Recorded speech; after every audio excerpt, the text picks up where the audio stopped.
Hey folks, it's Paul here from ImpulsiveCulinarian.com, and in this video I want to talk to you about my gourmand, dairy-free, gluten-free banana bread recipe. So banana bread, definitely a comfort food. I spent years on this one because I didn't want to go halfway. I wanted to get it just right. It's a great recipe packed full of flavor because of all of the bananas and stuff in there. Give me the opportunity to use some of these heavy hitter ingredients that I don't normally get to use in more subtle recipes. There's some millet flour in here, there's some ground flaxseed, almond flour, lots of fun stuff. So here's the list of what you need.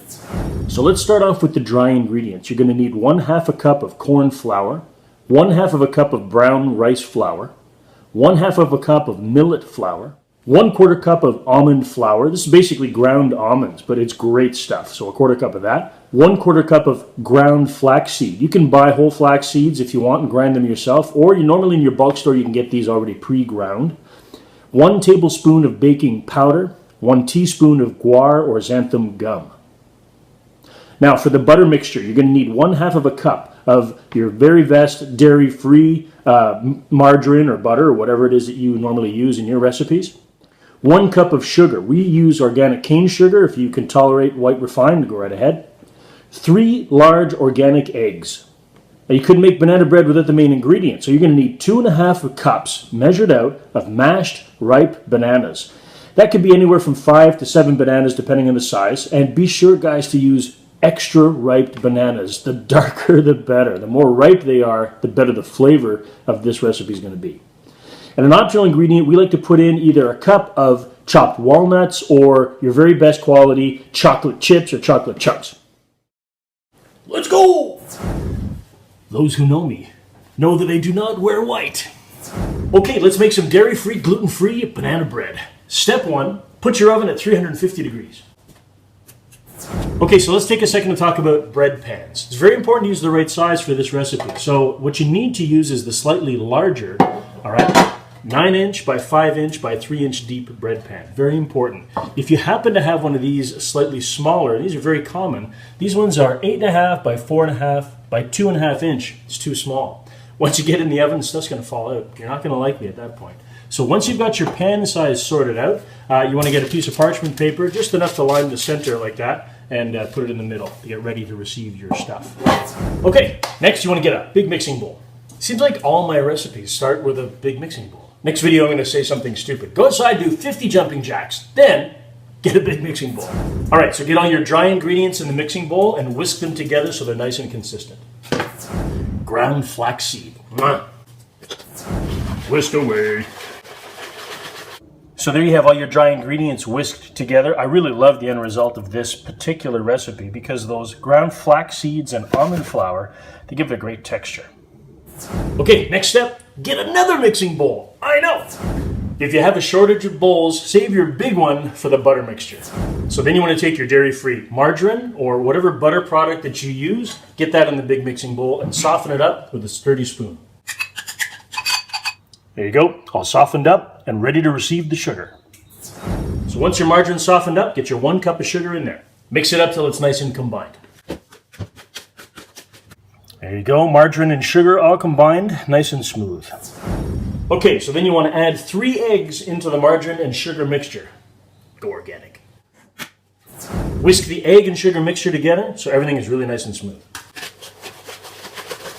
There you go, egg mixture whisked, no lumps in there.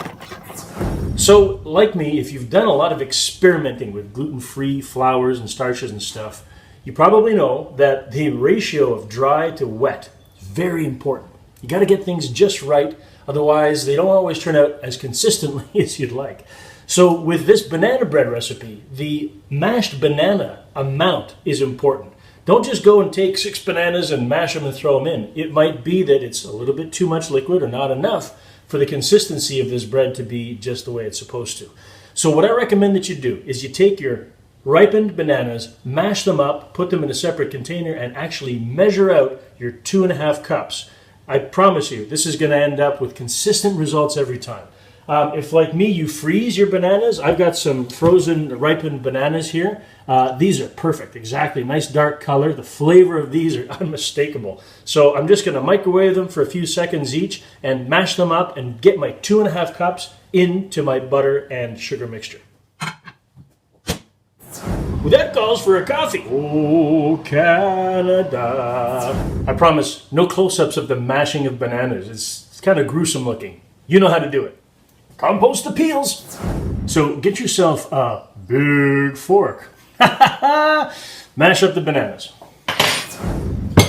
Oh, for something that looks so terrible, it smells amazing and the taste is great. Mashed, ripened bananas, that's the way to go. You don't have to beat these to a pulp. It's okay to leave them a little bit chunky. That actually really adds to the texture of this banana bread recipe.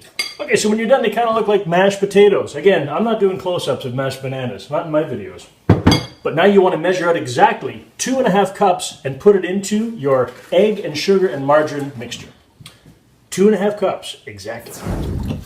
So it just so happens the 6 bananas that I was using was exactly 2.5 cups. I had maybe a tablespoon left of mashed banana in my bowl. But you can't skimp on this. You need to have the exact amount. So be sure to measure it out. And if you're short, go get another banana. Okay, so whisk together your mashed bananas and margarine and eggs and sugar until they're all nice and smooth and consistent. And again, you don't have to make sure that your bananas are beaten to a pulp. It's okay to have a few chunks in there.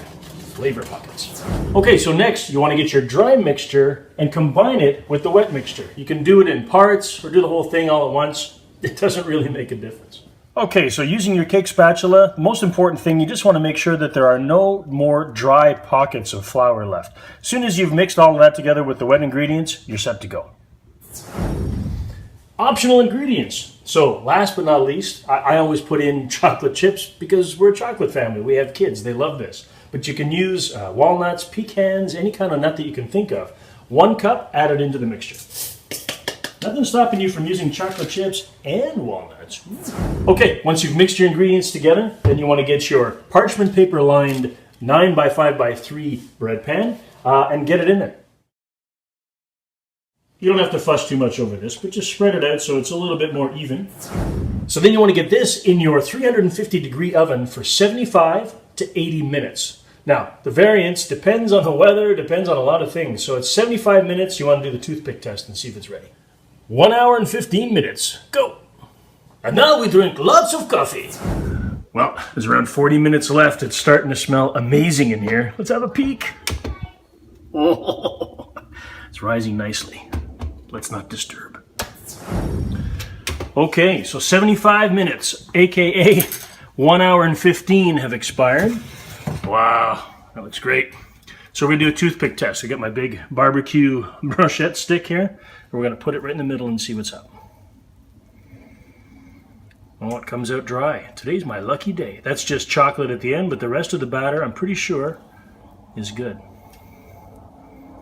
Yep, I'm taking it out. 75 minutes it is.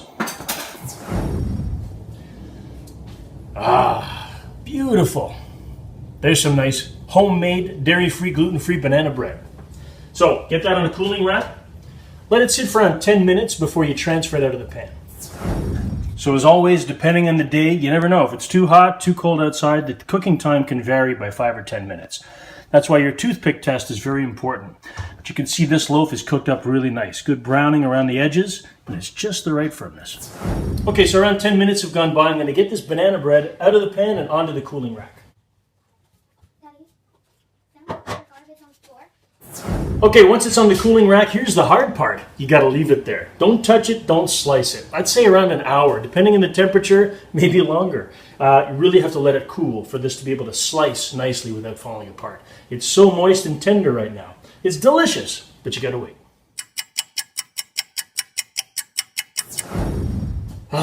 Best way to waste time, kill a couple hours, is get out of the house. So we actually left and came back. So unless the cats have gotten to it, this is nice and cool, ready to slice. Let's check it out. So before making the first slice, let's just have a look. This is nice and firm. And of course, like any kind of baked product or loaf, as it cools down, it sort of shrinks just a little tiny bit. So it's not as much of a big dome on the top as it was when it came out of the oven. Oh, I can't wait to get a slice of this going right now. Serrated bread knife. Oh, wow. This is going to be fantastic. So what you've got there is a beautiful, nice and moist, okay, and spongy loaf of banana bread. Gluten-free, dairy-free, chocolate chip banana bread. Don't mind if I do. Oh. Tastes fantastic. Now, if I didn't know because I made it myself, you'd have no idea that this is allergen friendly. It just tastes delicious. It's really, really fantastic stuff. So I highly recommend you put this out and you don't tell anybody that it's dairy and gluten free. See what happens. So there you have it, folks. That's my gourmand, dairy-free, gluten-free banana bread recipe. I really hope you enjoyed it. And if you did, of course, subscribe to the channel. There's going to be lots more videos to come. Every week I'm trying to get something out there that you guys are going to enjoy. So get in touch with me with social media if you have suggestions. My name's Paul from ImpulsiveCulinarian.com. I'll see you in the next video.